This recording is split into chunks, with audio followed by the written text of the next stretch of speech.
रात के 2 बजे थे। घर में हर कोई रोते रोते थक चुका था। शरीर सफेद चादर में लिपटा, फूलों से ढका, अब भी बीच हॉल में पड़ा था। लेकिन किसी को नींद नहीं आई। हर कोई बस एक बात कह रहा था, उसे अकेला मत छोड़ना। कोई ना कोई उसके पास जरूर बैठा रहे। क्यों? क्या सिर्फ डर था या फिर कोई अदृश्य शक्ति वहां मौजूद थी? गरुड़ पुराण कहता है, अगर मृत शरीर को रात में अकेला छोड़ दिया जाए तो आत्मा अकेली नहीं रहती। कोई और उस शरीर में प्रवेश कर सकता है और तब न सिर्फ आत्मा को भटकना पड़ता है बल्कि पूरा कुल संकट में पड़ सकता है। जब किसी घर में मृत्यु होती है तो केवल एक व्यक्ति नहीं जाता। उस घर की ऊर्जा, उसकी शांति, उसका संतुलन भी कुछ पल के लिए टूट जाता है। मृत शरीर वहां एक प्रतीक बनकर नहीं, एक द्वार बनकर रहता है। एक ऐसा द्वार जिससे आत्मा इस लोक को छोड़कर परलोक की ओर जाती है। गरुड़ पुराण के अनुसार मृत्यु के तुरंत बाद आत्मा अपने शरीर से पूर्णतः अलग नहीं होती। वह देह के आसपास ही रहती है, देखती है, सुनती है और अनुभव करती है। यदि उस समय शरीर को अकेला छोड़ दिया जाए तो वह आत्मा घबराती है, उलझ जाती है और वहीं अटक जाती है। यो हंति पशु यजने स्वार्थे वांस हितावे सयाति रौरव घोरम भूया कष्टाणी पश्याति। जो दूसरों को कष्ट देता है उसे रौरव नर्क का अनुभव होता है। लेकिन सोचिए, यदि हम मृत शरीर की उपेक्षा करें, क्या यह भी परपीड़ा नहीं? शास्त्रों में कहा गया है कि सूर्यास्त के बाद रजोगुण और तमोगुण का प्रभाव बढ़ जाता है। रात का समय, विशेषतः मध्य रात्रि, उन शक्तियों का होता है जो प्रकट नहीं होती पर प्रभावशाली होती हैं। ऐसे समय में मृत शरीर को अकेला छोड़ना मानो उसे उन अदृश्य शक्तियों के हवाले करना है। अगर आपने कभी किसी अंतिम रात को निकट से देखा हो तो आपको याद होगा, दीपक जल रहा होता है, अगरबत्ती सुलग रही होती है, कोई बगल में बैठा झप कर रहा होता है। यह सब केवल रीति नहीं है, यह सुरक्षा चक्र है। हर मंत्र, हर लौ, हर निगाह उस आत्मा की रक्षा के लिए होती है जो अपनी देह के अंतिम क्षणों में उस परलोक की राह तक रही होती है। कहा गया है कि अगर शव को अकेला छोड़ दिया जाए तो पशु पक्षी या बुरी आत्माएं उसे छू सकती हैं, और जब ऐसा होता है तो आत्मा को गहरी पीड़ा होती है, क्योंकि वह अब भी उस शरीर से जुड़ी होती है जिसे हमने त्यागा नहीं पर संभाला भी नहीं। घातक विक्रेता चा खाद तथा वाचा पाचक अनुमंता चा शदते नरकमजत। जो भी मृत्यु की पवित्रता का अपमान करता है वह नरक का अधिकारी बनता है। अब सोचिए, यदि शरीर की देखभाल में चूक हो जाए तो वह केवल लापरवाही नहीं, एक आत्मिक अपराध है। गरुड़ पुराण यह भी कहता है कि जब कोई शरीर रात में अकेला छूटता है तो उस पर दुरात्माएं अधिकार जमा सकती हैं। वे आत्माएं जो मुक्त नहीं हो पाईं, जो खुद कभी उसी मोड़ पर अटक गई थीं, अब दूसरों की यात्रा को भी बाधित करती हैं। ऐसी आत्माएं शरीर में प्रवेश कर लेती हैं और फिर वे केवल मृत शरीर को नहीं बल्कि उस घर के हर सदस्य को प्रभावित करने लगती हैं। अचानक बीमारियां, डरावने स्वप्न, मानसिक असंतुलन, यह सब उसी अशुद्ध की छाया होती है। एक और कारण जो गरुड़ पुराण में विस्तार से बताया गया है वह है पुत्र का दायित्व। यदि किसी व्यक्ति की मृत्यु हो जाए और उसका पुत्र दूर हो तो अंतिम संस्कार नहीं किया जाता जब तक वह स्वयं आकर मुखाग्नि ना दे। येना येना हत्वा प्राणिनम खादति स्वार्थ हत्वे तेना तस्यावा रूपे पुनर्जन्मण जायते। जो शरीर को भोग की वस्तु मानता है वह उसी रूप में अगला जन्म पाता है। सोचिए, अगर शव की रक्षा ना की जाए तो आत्मा किस रूप में लौटेगी? मृत्यु के बाद की वह रात एक प्रतीक्षा होती है। सूर्योदय तक आत्मा उस उजाले का इंतजार करती है जिसमें अग्नि के साथ वह संसार के बंधनों से मुक्त हो सके। लेकिन जब तक वह उजाला नहीं आता, जब तक अग्नि नहीं दी जाती, तब तक वह आत्मा उसी शरीर के पास, उसी घर के भीतर हर सिसकती सांस को देखती है और पूछती है, क्या तुम मुझे अकेला छोड़ दोगे? क्योंकि उस रात सिर्फ एक मृत शरीर नहीं होता, एक चेतना होती है जो विदा लेना चाहती है पर डरती है। अगर कोई पास नहीं होगा तो क्या वह सही दिशा में जा पाएगी? इसीलिए पुरातन काल से आज तक हर परिवार में कोई ना कोई व्यक्ति उस रात जागता है, केवल देह की रक्षा के लिए नहीं, आत्मा के सम्मान के लिए। क्योंकि मृत्यु के बाद शरीर एक शून्य नहीं बल्कि एक आवाज बन जाता है, एक ऐसा आवाज जिसे छोड़ चुकी आत्मा लौट कर देखती है, कभी शांति से, कभी चिंता से और कई बार भय के साथ।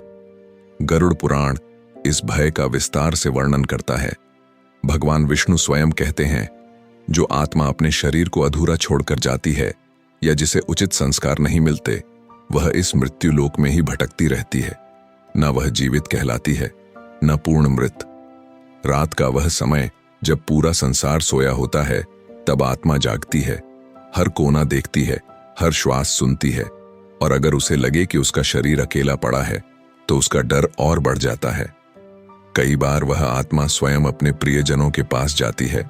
उसकी उपस्थिति का आभास किसी को आंसुओं में दिखता है, किसी को हवा की हल्की सरसराहट में, तो किसी को वह बस एक असमाप्त संवाद में सुनाई देती है। लेकिन सबसे बड़ा संकट तब होता है जब उस शरीर के पास कोई नहीं होता, न कोई दीपक, न कोई मंत्र, बस अंधकार और मौन। यही वह क्षण होता है जब दुष्ट आत्माएं उस रिक्त स्थान को देखती हैं और उस मृत शरीर को अपने लिए पात्र मान लेती हैं। मानसा भक्षाने दोष अस्थि पर पीदा मूलक। शरीर के प्रति असम्मान आत्मा के प्रति हिंसा बन जाता है। यह केवल मृतक का अपमान नहीं, आत्मा के मोक्ष की राह में बाधा है। आपने कई बार सुना होगा, शव से दुर्गंध आने लगी थी, इसीलिए दूर रखा गया। लेकिन गरुड़ पुराण कहता है कि वह दुर्गंध केवल सड़न नहीं होती, वह उस आत्मा का मौन विलाप होता है जो कहती है, मैं अभी यहां हूं, मुझे छोड़ो मत। इसीलिए हमारे आर्षि मुनियों ने शव के चारों ओर धूप, कपूर और गंधित सामग्री का विधान रखा। वह गंध केवल वातावरण के लिए नहीं, बल्कि उस आत्मा की चेतना को स्थिर रखने के लिए होती है। जब शरीर से सुगंध आती है तो आत्मा को लगता है कि वह सम्मानित हो रही है। जब दीप जलता है तो आत्मा को लगता है कि वह अंधकार में नहीं है। और जब कोई पास बैठकर मंत्रोच्चार करता है तो आत्मा को लगता है कि वह अकेली नहीं है, उसके लोग अभी भी उसके साथ हैं। कभी सोचा है, जब कोई शव रात भर चुपचाप पड़ा रहता है और परिवार का एक सदस्य पास बैठा है, वह क्या कर रहा होता है? वह केवल पहरेदारी नहीं कर रहा होता, वह एक संवाद में होता है जो बिना शब्दों के आत्मा और आत्मा के बीच होता है। गरुड़ पुराण में लिखा है कि जो मृत आत्मा को अग्नि तक सुरक्षित पहुंचाता है, वह स्वयं के लिए पुण्य अर्जित करता है और आने वाले 7 जन्मों तक पितरों की कृपा प्राप्त करता है। अक्सर आपने देखा होगा कि मृत्यु के बाद घर का वातावरण भारी हो जाता है। बिना किसी कारण हर किसी को बेचैनी होती है, डर लगता है, कुछ समझ नहीं आता। यह केवल मानसिक स्थिति नहीं होती, यह उस आत्मा का कंपन होता है जो अभी भी उसी घर में मौजूद है। और यदि उस आत्मा की देह के पास कोई ना हो तो वह बेचैनी बढ़ जाती है। ब्रह्म पुराण कहता है कि मृत्यु के बाद की पहली रात आत्मा के लिए सबसे कठिन होती है। वह पहली बार अपने शरीर को बाहर से देखती है, पहली बार अपने प्रियजनों की पीड़ा को दूर से महसूस करती है और पहली बार खुद को असहाय पाती है। अगर उस रात उसे लगे कि उसके लिए कोई नहीं जागा, तो वह यह मान लेती है कि वह अब त्याग दी गई है, और तब वह क्रोध नहीं, एक सूक्ष्म दुख के साथ उस घर में बस जाती है। यह वही दुख है जो वर्षों तक किसी घर में छाया बना रहता है, जिसे लोग अजीब घटनाएं, बुरा सपना या अशुभता कहकर टालते हैं। परंतु वास्तविकता यह है, वह आत्मा अभी तक विदा नहीं हुई है, क्योंकि उसे अंतिम विदाई में अकेला छोड़ दिया गया था। मृत्यु के बाद आत्मा वहीं लौटती है जहां उसका प्रेम था, पर अगर वह प्रेम उसे अकेला छोड़ दे तो वह प्रेम नहीं रह जाता, एक अधूरा कर्म बन जाता है। हर बार जब कोई व्यक्ति शव के पास बैठता है, वह केवल सामाजिक परंपरा नहीं निभा रहा होता, वह अपने कुल की रक्षा कर रहा होता है। उसके हर क्षण जागरण में, उसके हर मंत्र में, उसके हर मौन में एक आत्मा को वह आश्वासन देता है, हम यहां हैं, तुम जा सकती हो शांति से, बिना डर के। ये शब्द नहीं, एक अनकहे संकल्प होते हैं जो देह से छूटी आत्मा को उसके अंतिम मार्ग पर भेजते हैं। वह मार्ग जहां कोई साथ नहीं जाता, सिवाय उन संस्कारों के जो मृत्यु के बाद निभाए जाते हैं। गरुड़ पुराण स्पष्ट कहता है, मृत्यु के पश्चात यदि आत्मा को सम्मान पूर्वक विदा न किया जाए तो वह देह की सीमा से बाहर निकलने में विलंब करती है और हर विलंब पीड़ा को आमंत्रित करता है। ऐसी आत्माएं कई बार निष्प्रभ नहीं होती, वे अपने दुख, मोह या अपमान के कारण परिजनों के चारों ओर घूमती रहती हैं। कभी स्वप्न में दिखती हैं, कभी घर की छतों से आवाजें आती हैं, कभी कोई दरवाजा रात को अपने आप खुल जाता है। लोग कहते हैं यह वहम है, पर गरुड़ पुराण कहता है यह चेतावनियां हैं उस आत्मा की जो कह रही है तुमने मुझे रात में अकेला क्यों छोड़ दिया था। ये ना हथवा प्राणिन खाद स्वार्थ हथवे तेना तसवा रूपणा पुनर्जन्मण जायते। जो शरीर को अपवित्र करता है वह उसी रूप में पुनर्जन्म लेता है, और जो आत्मा का अपमान करता है वह अपने कुल में अनिष्ट के द्वार खोल देता है। इसलिए सनातन परंपरा में शव के सिरहाने जलता हुआ दीपक केवल प्रकाश नहीं होता, वह एक आत्मिक द्वारपाल होता है। उसकी लौ यह सुनिश्चित करती है कि कोई दुष्ट आत्मा, कोई अज्ञात शक्ति उस शरीर के समीप तक न आ पाए। आपने देखा होगा कुछ घरों में शव के चारों ओर गोमूत्र छिड़का जाता है या गंगा जल का छिड़काव किया जाता है। कुछ लोग शव के पास तुलसी पत्र रखते हैं या राम नाम की पट्टी। इनमें से कोई भी क्रिया केवल प्रतीक नहीं है, यह सब ऊर्जा की रक्षा कवच है।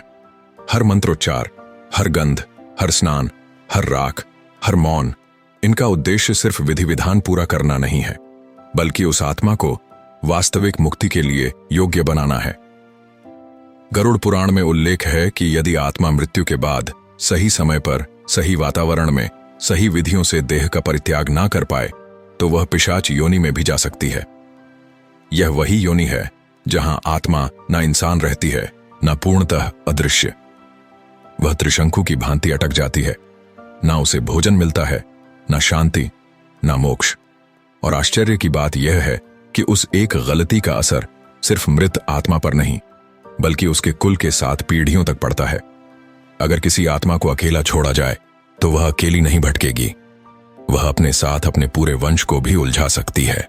इसीलिए तो कहा गया है कि पुत्र, भाई या कोई भी निकटस्थ व्यक्ति उस मृत शरीर के समीप बैठे और उस अंतिम रात्रि में जागरण करें। यह जागरण केवल देह की पहरेदारी नहीं है, यह एक आत्मिक रक्षा यज्ञ है। जैसे कोई सेनापति अपने घायल सैनिक के चारों ओर रक्षा चक्र बनाता है, वैसे ही परिजन उस मृत शरीर की रक्षा करते हैं ताकि आत्मा अपने शरीर से मुक्त होकर शांति से दिव्य लोकों की ओर अग्रसर हो सके। यदि उस रात कोई ना हो तो आत्मा को यह संकेत मिलता है कि अब उसका इस लोक में कोई मूल्य नहीं रहा। और जब आत्मा यह मान लेती है तो वह दुख में नहीं, वैराग्य में भी नहीं, बल्कि विद्रोह में बदल जाती है। और यही वह अवस्था है जहां से प्रारंभ होता है अशुभ। कई बार घर में अचानक किसी और की मृत्यु हो जाती है, कभी बच्चे बीमार पड़ जाते हैं, कभी व्यापार ठप हो जाता है, कभी आपसी कलह बढ़ जाती है। लोग पूछते हैं क्या हमने कुछ गलत किया? उत्तर होता है शायद उस रात जब किसी ने अंतिम सांस ली थी तो आपने उसे अकेला छोड़ दिया था। गरुड़ पुराण के अनुसार मृत्यु केवल देह का नाश नहीं है, बल्कि एक चेतावनी है कि जीवन और मृत्यु के बीच की रेखा हर पल हमारे इर्द गिर्द चल रही है। उसका सम्मान करना सिर्फ धर्म नहीं, संरक्षण है। संरक्षण उस आत्मा का, संरक्षण उस परिवार का, संरक्षण उस कुल का जिसने उस आत्मा को जन्म दिया और अब उसके मोक्ष की जिम्मेदारी ली। मृत्यु के बाद आत्मा पूर्ण रूप से स्वतंत्र नहीं होती, वह एक संक्रमण काल से गुजरती है जहां वह इस संसार को छोड़ भी नहीं सकती और परलोक तक पहुंच भी नहीं पाती। यह वही समय होता है जब उसे प्रकाश की ओर जाने के लिए किसी प्रेम, किसी श्रद्धा या किसी आत्मिक शक्ति की आवश्यकता होती है। गरुड़ पुराण में यह अवस्था आत्मा की मृत्यु सीमा कहलाती है, जहां आत्मा अब भी अपने पुराने शरीर से बंधी रहती है। यदि उस समय शरीर की रक्षा ना की जाए या उसे अपवित्र कर दिया जाए तो आत्मा की गति रुक जाती है। ठीक उसी तरह जैसे किसी नदी को पार करते समय नाव अचानक पलट जाए, आत्मा भी उस मोक्ष की धारा से फिसलकर वापस मोह और पीड़ा के भंवर में गिर जाती है। और इसीलिए कहा गया है कि जब तक अग्नि नहीं दी जाती, जब तक मंत्रों से शव को विदा नहीं किया जाता, जब तक कोई उसके पास बैठकर कहता नहीं अब तुम जा सकते हो, तब तक वह आत्मा नहीं जाती। रात के समय जब अंधकार गहराता है तब यह संक्रमण और भी गहन हो जाता है, क्योंकि उस समय तमोगुण की शक्तियां, भटकती आत्माएं और अधूरी इच्छाओं की छायाएं चारों ओर घूम रही होती हैं। गरुड़ पुराण यह स्पष्ट करता है कि यदि किसी मृत शरीर को अंधेरे में छोड़ दिया जाए और उसके पास कोई रक्षा ना हो तो दुष्ट आत्माएं उस देह में क्षण भर के लिए भी प्रवेश कर सकती हैं। एक बार ऐसा हो जाए तो फिर उस आत्मा की यात्रा बाधित हो जाती है और वह प्रेत योनि में फंस जाती है। जब कोई आत्मा प्रेत योनि में जाती है तो वह स्वयं को खो देती है। उसकी इच्छाएं तो रह जाती हैं, पर शरीर नहीं, वाणी नहीं, शांति नहीं। वह बस एक हल्की सी, घनी और दुख से भरी उपस्थिति बन जाती है जो वर्षों तक अपने घर के कोनों में छिपी रहती है। लोग कहते हैं उस कमरे में अजीब सी ठंडक है, वहां रात में कुछ चलता है, बच्चे वहां जाने से डरते हैं। यह सब केवल संयोग नहीं होते, यह उस अधूरी आत्मा की उपस्थितियां होती हैं जो बस एक बार अपनी देह के पास कोई दीपक जलता देखना चाहती थी।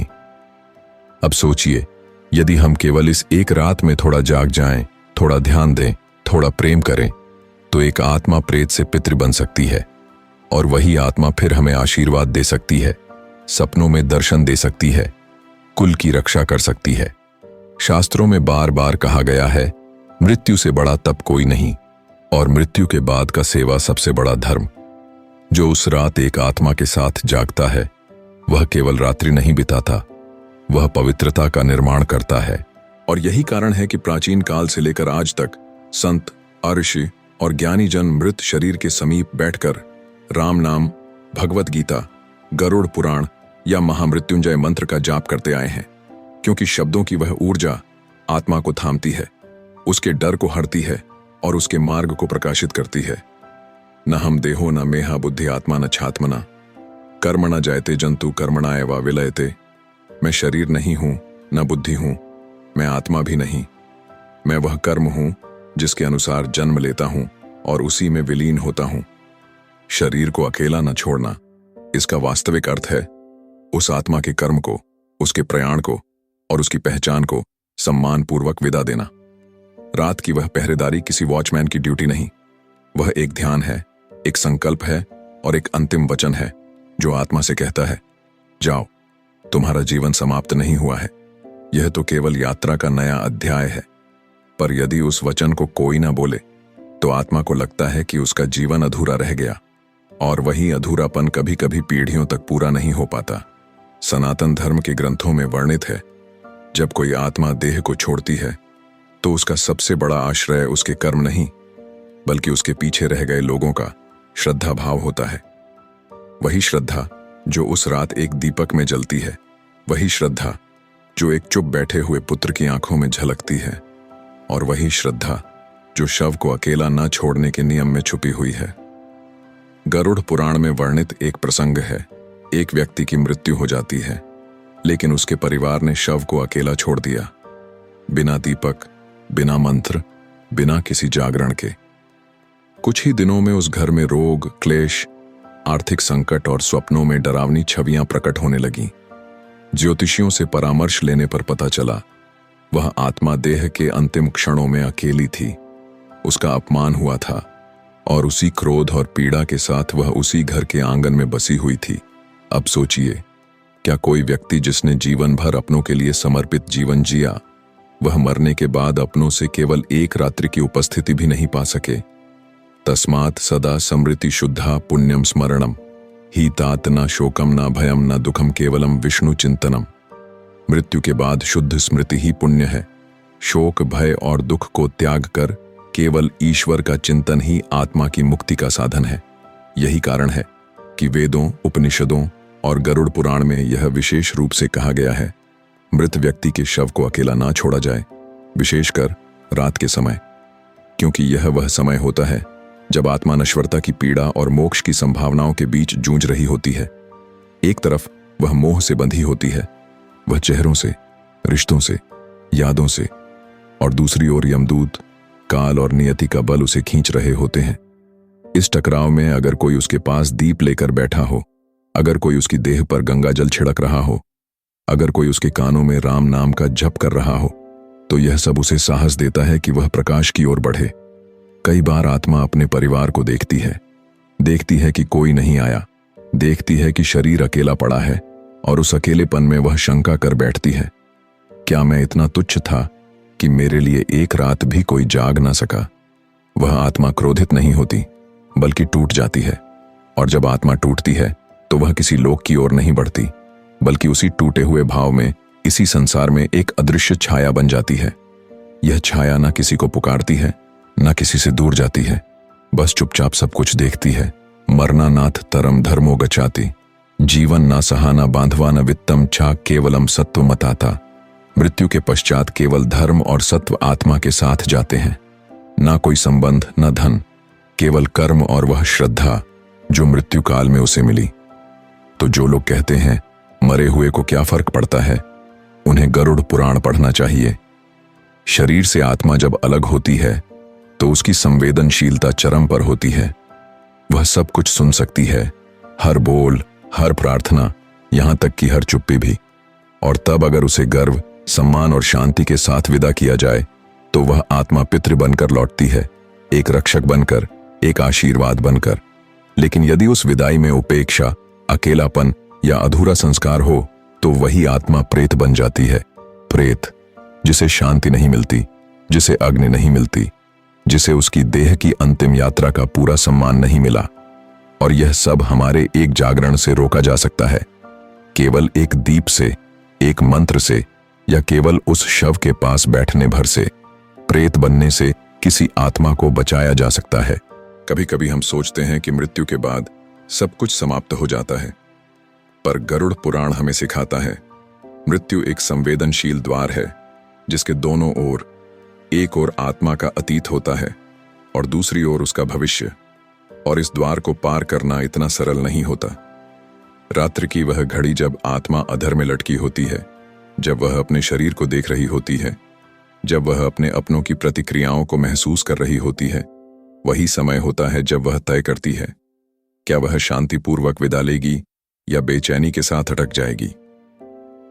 गरुड़ पुराण इस घड़ी को मृत्यु मुहुरात्र कहता है, एक ऐसा क्षण जो ना तो पूर्ण रात्रि है और ना ही जीवन की कोई घड़ी। इस समय यदि शव अकेला छोड़ दिया जाए तो आत्मा के चारों ओर अंधकार और डर बढ़ने लगता है।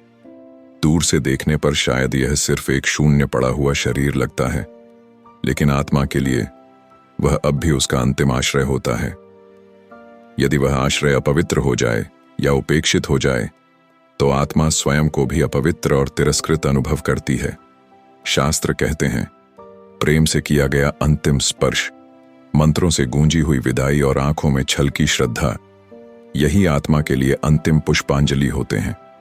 और इन पुष्पों की अनुपस्थिति वर्षों तक आत्मा को व्याकुल कर सकती है। अब सोचिए, क्या हम अपने प्रियजन को एक ऐसी अनदेखी, असहनीय पीड़ा में धकेल सकते हैं केवल इसलिए कि हम थक चुके थे या हमें विधियों की गहराई का ज्ञान नहीं था। जब कोई आत्मा सम्मानपूर्वक विदा होती है तो वह केवल देह नहीं छोड़ती, वह मोह भी छोड़ती है, अहंकार भी छोड़ती है और फिर आगे बढ़ती है।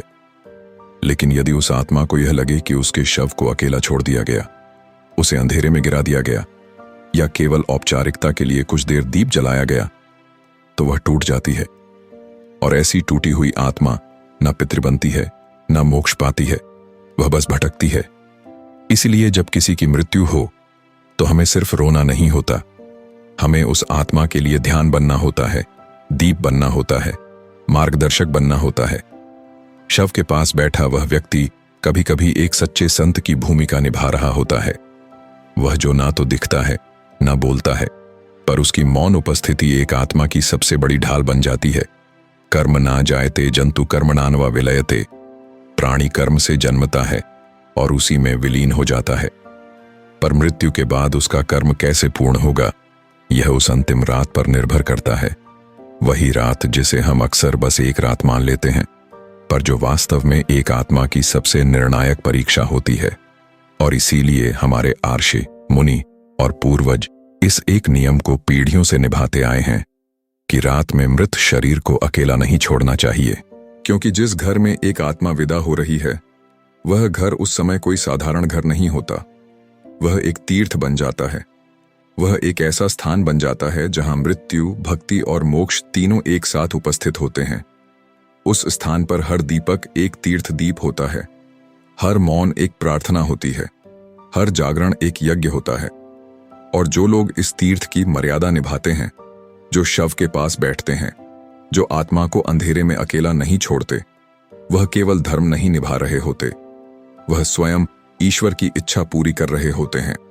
गरुड़ पुराण हमें सिर्फ डराना नहीं सिखाता, वह हमें याद दिलाता है कि मृत्यु के बाद भी जीवन की जिम्मेदारी समाप्त नहीं होती, बल्कि तब वह जिम्मेदारी और भी पवित्र हो जाती है। तो अगली बार जब कोई इस प्रश्न को पूछे कि रात में शव को अकेला क्यों नहीं छोड़ा जाता, तो उसे केवल यह मत कहिए कि ऐसा नियम है, बल्कि कहिए क्योंकि हम चाहते हैं कि हमारे प्रियजन की आत्मा डर के साथ नहीं, सम्मान और शांति के साथ अपने अगले जन्म या मोक्ष की ओर बढ़े। और यही है वह आत्मिक रहस्य जो गरुड़ पुराण में छिपा है, जिसे पीढ़ियों से निभाया गया है और जिसे समझकर ही हम न केवल मृत आत्मा को शांति दे सकते हैं, बल्कि अपने जीवन को भी एक नई श्रद्धा और समझ से भर सकते हैं। मित्रों, यह केवल एक वीडियो नहीं था, यह उस सत्य की झलक थी जिससे हम सब एक दिन मिलते हैं, चाहे हम तैयार हों या नहीं। यदि इस कथा ने आपके हृदय को छुआ हो, यदि आपको भी कभी किसी अंतिम रात की याद आई हो या आपने किसी आत्मा की मौन उपस्थिति महसूस की हो, तो कृपया नीचे कमेंट करके हमें बताइए, क्योंकि शायद आपकी बात किसी और की आत्मा तक पहुंच जाए। अगर आपको गरुड़ पुराण की यह बातें ज्ञान, शांति और श्रद्धा से भरती हैं, तो इस वीडियो को अधिक से अधिक लोगों तक पहुंचाइए, शेयर कीजिए, ताकि कोई आत्मा इस एक जागरण के कारण अपना मार्ग ना खो दें। और यदि आप ऐसी ही और दिव्य, रहस्यमयी और शास्त्र आधारित कथाएं सुनना चाहते हैं, तो हमारे चैनल गरुड़ पुराण रहस्य को अभी सब्सक्राइब करें और उस घंटी के चिन्ह को अवश्य दबाएं, ताकि जब भी कोई आत्मिक रहस्य खोले जाए, आप उन्हें सबसे पहले जान सकें। शब्दों से परे श्रद्धा से भरा आपका साथ, आपकी उपस्थिति हमारे लिए अमूल्य है। धन्यवाद।